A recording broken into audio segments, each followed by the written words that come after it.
This is a metal shed, 5x3, and good height. I'm about 5'5", still a bit taller than me. So this is a metal shed right here. It's solid. You have a little latch over here. And this is a new shed we just got. Previously, we have a resin shed, and we just wanted to add another shed to give more storage, and we love this metal shed.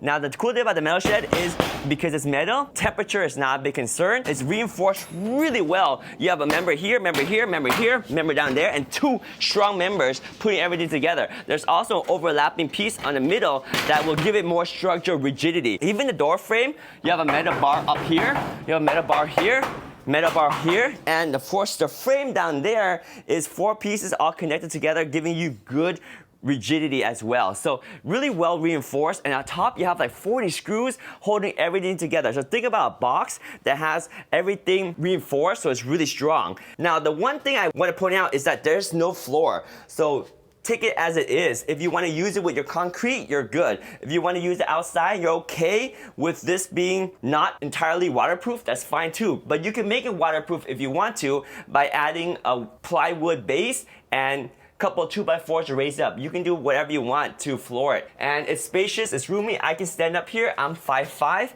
And if you put shelves in here, you can optimize the space really well because this one doesn't take up a lot of space, but it's very roomy. So this is the 5x3 metal shed. And it took about 5 hours to put together. I've seen people do it in about an hour, especially if you have multiple people. For me, it took me a long time because I was taking my time and I did it by myself. But if you had 2 people, you can get it done much quicker. So there we go. This is the 5x3 metal shed with a lock right here. Oh yeah.